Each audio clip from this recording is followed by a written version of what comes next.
Lorsque vous lancez le programme Camtasia Studio, une fenêtre de bienvenue apparaît à l'écran.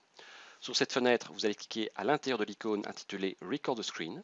Alors si vous avez le logiciel en français, ce sera intitulé Enregistrer l'écran, vraisemblablement.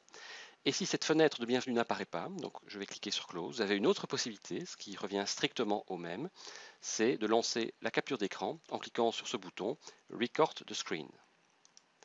Alors vous avez en bas à droite une nouvelle fenêtre qui apparaît, qui va nous permettre de paramétrer finement notre capture vidéo. Le premier paramètre qui peut être réglé est celui de la surface de la fenêtre qui va être capturée.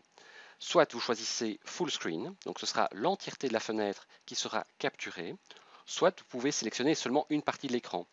Alors en ce qui me concerne, j'utilise souvent cette option Custom, ce qui permet d'éviter par exemple de capturer inutilement des parties qui ne nous intéressent pas. Par exemple la barre de tâches Windows, ou si je lance par exemple Google Chrome, j'aimerais que la barre d'adresse n'apparaisse pas à l'écran. Et bien dans ce cas, je clique sur le petit carré blanc, je le descends comme ceci. Je peux également enlever la barre d'adresse et pourquoi pas la barre des liens comme ceci. Et là, j'aurai simplement cette partie ici qui sera sélectionnée à l'exclusion donc de la barre d'adresse et la barre des liens. Examinons les deux autres paramètres importants de cette fenêtre. Le premier, c'est la possibilité d'activer la webcam si votre portable en possède une. Autre possibilité, c'est de paramétrer le son. Et là, c'est beaucoup plus important parce que si vous cliquez sur cette flèche, il faut vraiment vous assurer que votre microphone est bien activé. En effet, si j'avais activé ceci, eh bien, ce serait le microphone intégré à mon portable qui aurait été activé et pas le micro-casque, avec un résultat beaucoup plus médiocre, avec notamment des grésillements. Donc vérifiez bien donc votre microphone, en l'occurrence le mien c'est un périphérique USB, est bien activé et que Record System Audio, donc enregistrer le système audio, est également enregistré. Lorsque c'est fait, eh bien vous pouvez effectuer votre première capture d'écran. Alors, vous pouvez cliquer sur le bouton Rec ou autre possibilité plus rapide. Je vais vous montrer. Si vous êtes dans Capture, vous avez un raccourci clavier qui est le F9. Donc, quand vous appuyez sur le F9, la capture audio et vidéo commence. Et lorsque vous voulez stopper votre enregistrement, il suffit d'appuyer sur la touche F10. Donc, lorsque vous appuyez sur la touche F10, votre capture vidéo se termine. Vous avez deux possibilités. Soit vous êtes satisfait de ce résultat. Dans ce cas, vous cliquez sur l'icône Save et Edit et vous sauvegardez votre enregistrement, par exemple, dans le dossier Mes documents Camtasia. Par contre, si vous n'êtes pas satisfait de l'enregistrement et que vous voulez le recommencer, vous cliquez sur Delete et vous réappuyez ensuite de nouveau sur la touche F9. Alors ici, on va imaginer donc que vous cliquez sur Save et Edit, vous êtes satisfait du résultat. Je reviens sur Camtasia pour que vous puissiez voir exactement le résultat. Alors je vous conseille dans un premier temps de travailler avec une fenêtre vide. Donc vous faites File, New Project ou Fichier nouveau. De cette manière, nous avons ici une bibliothèque totalement vide. Et là, vous allez importer les divers enregistrements que vous avez réalisés, les différentes captures. Donc vous cliquez sur le bouton Import Media. Dans le cadre de la démonstration, je vais utiliser les captures vidéo qui avaient été réalisées pour le logiciel Word 2010. Alors remarquez où j'ai enregistré mes captures vidéo, dans le dossier Mes documents, ensuite dans Camtasia Studio, et ensuite, si je prends par exemple le cas de Word, Word 2010. Là, ce sont les différentes captures. Je vais par exemple prendre les captures 11 à 14. Je clique sur le bouton Ouvrir. Dans la bibliothèque Camtasia apparaissent donc les 4 vidéos qui ont été réalisées ce jour-là. Alors je vais par exemple glisser la première, capture 11, je glisse dans la fenêtre de montage en bas en procédant par un simple glisser-déposer. Alors la première fois que l'on dépose une vidéo dans cette fenêtre de montage, le logiciel nous demande quelles sont les dimensions qu'il doit ici réaliser pour le projet. Alors, dans le cadre d'un projet YouTube, bien traditionnellement, ce sont les dimensions 1280 x 720 qui sont utilisées. D'ailleurs, vous voyez ici YouTube HD. Donc, vous sélectionnez la dimension de la fenêtre qui va être utilisée et ensuite vous cliquez sur le bouton OK. Dans le cas de cet exercice, on va imaginer que les premières secondes de la capture vidéo ne sont pas correctes et que donc je dois les supprimer. Eh bien, je sélectionne ici la piste numéro 1, vidéo 1. Donc c'est ma capture qui est sélectionnée à l'intérieur de ma fenêtre de montage. Je vais peut-être augmenter le niveau de zoom pour avoir plus de précision. Donc vous avez ici une sorte de glissière. Vous cliquez sur ce petit bouton et vous le glissez vers la droite. Et ici, vous voyez exactement le nombre de secondes qui défilent. Alors je vais encore le glisser vers la droite. De cette manière, nous verrons chaque seconde de notre capture vidéo. Comme ceci. Voilà, j'y suis presque. Donc vous voyez bien. Première seconde, deuxième seconde, troisième seconde de la capture. D'ailleurs, si vous cliquez sur Play, vous verrez l'entièreté de la vidéo qui va défiler, avec normalement, vos commentaires audio. J'arrête. Je reviens sur ma première image et j'aimerais par exemple que les 2 premières secondes de la vidéo soient supprimées parce que soit j'ai bafouillé, j'ai fait une erreur, ce n'est pas correct. Eh bien, vous positionnez le curseur de la ligne du temps sur la 2e seconde, comme ceci. Ensuite, vous appuyez sur la touche S de votre clavier et là, nous avons subdivisé notre vidéo initiale en 2 parties, la première vidéo et la seconde. Donc, comme je l'ai dit, je veux supprimer la première. Je clique sur cette première partie qui dure 2 secondes et j'appuie sur la touche Delete du clavier.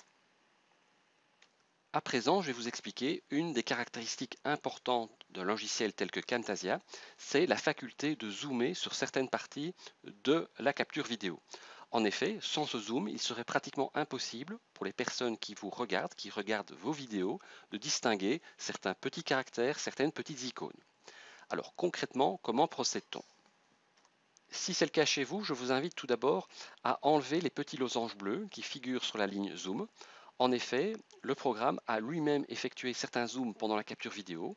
Je ne suis pas nécessairement satisfait de ces zooms, donc je vais d'abord les supprimer en le sélectionnant ici le premier, et puis en appuyant sur la touche Delete, je clique sur le deuxième et j'appuie à nouveau sur la touche Delete.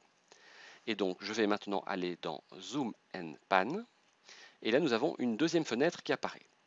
Alors, je vais dans la fenêtre principale d'édition. Je vais me porter à un moment où je clique sur un endroit vraiment très précis, voilà, ici. Donc là, apparemment, j'actionne la fonction espacement dans Word. C'est beaucoup trop petit, donc j'aimerais effectuer un zoom. Eh bien, c'est vraiment pas compliqué. Je reviens à gauche sur la fenêtre d'édition. Je sélectionne le coin inférieur gauche et je recadre tout simplement le rectangle de cette manière. Et là, nous voyons automatiquement la mise à jour qui s'opère à droite. Donc je reprends ce rectangle-ci, je le recentre un tout petit peu. Et là, donc, nous avons un niveau de zoom correct qui va me permettre de voir le nombre de points que je vais réaliser sur l'espacement avant et après. J'aimerais mettre en évidence une partie encore plus petite du cadre. Alors certes, je pourrais encore zoomer, mais ce ne serait peut-être pas très joli. Nous avons une autre méthode. Je vais cliquer ici sur le bouton Call Outs. Là, nous avons une flèche qui va vers le bas, je clique dessus, et nous avons différents modèles de dessin qui vont nous permettre de mettre en évidence certaines parties de la fenêtre. Par exemple, celui-ci, intitulé Sketch Motion, je clique une fois dessus, il apparaît ici, et je vais par exemple entourer la zone qui m'intéresse, c'est-à-dire 6 points. Je vais cliquer sur Play pour voir le résultat. Donc là, je clique, je transforme en 600 points, et puis là, je quitte cette partie-ci pour revenir sur le corps de la lettre. Donc dans ce cas-ci, nous avons une chose à faire, c'est de dézoomer. Donc vous recliquez sur Zoom and Pan, et puis là, vous revenez à un niveau de zoom normal en cliquant sur cette flèche, en la déplaçant vers la gauche. Et là, nous avons à nouveau l'écran, la totalité de la capture vidéo qui a été prise en considération. Donc je reviens au début pour voir le résultat. Je clique sur Play, je zoome.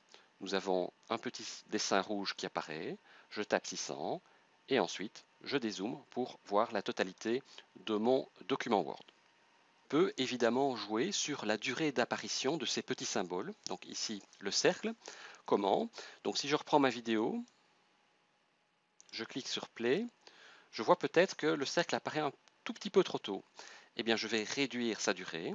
Je vais donc dans ma fenêtre de montage, dans la ligne du temps, je me positionne à ce point-ci précis, je clique et je le positionne un tout petit peu plus vers la droite. Alors on va voir maintenant, si je clique sur Play, on a bien limité la durée de quelques instants l'apparition du cercle, et maintenant le cercle apparaît vraiment au bon moment. On va voir s'il disparaît également au bon moment. Oui, c'est parfait. On pourrait dire finalement qu'il reste peut-être quelques millièmes de seconde trop longtemps.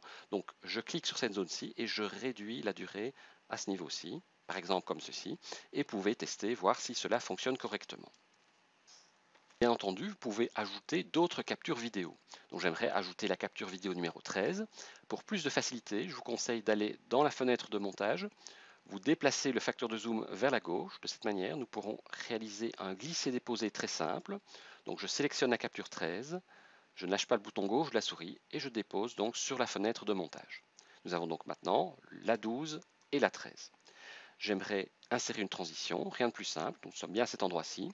Vous cliquez sur Transition, vous avez différents effets. Je vais prendre un effet très simple, qui est le fondu, Fade en anglais. Je clique sur cette fenêtre, sur cette petite icône, je glisse, je ne lâche pas le bouton gauche de souris et je le dépose sur la flèche, comme ceci. Et là, si je vais tester ici, donc je mets plus ou moins à l'endroit où il va y avoir le zoom, je clique sur Play, en espérant qu'il arrive assez rapidement, parce que je ne sais pas trop où il se trouve ici. Voilà, c'est juste ici avant. Et donc là, vous pouvez tester votre transition immédiatement donc dans la fenêtre de prévisualisation.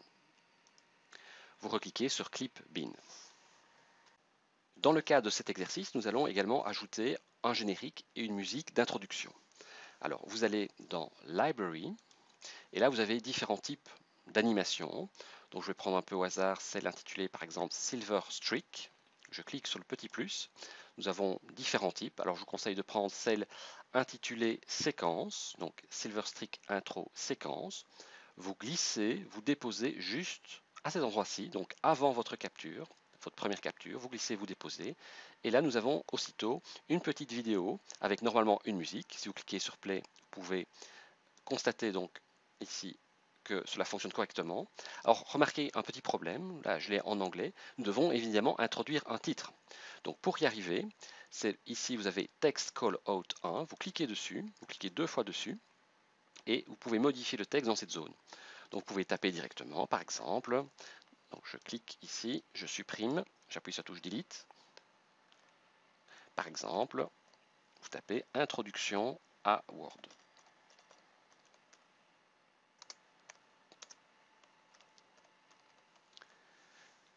Alors, Word n'apparaît pas, donc il faut absolument agrandir votre rectangle pour le faire apparaître.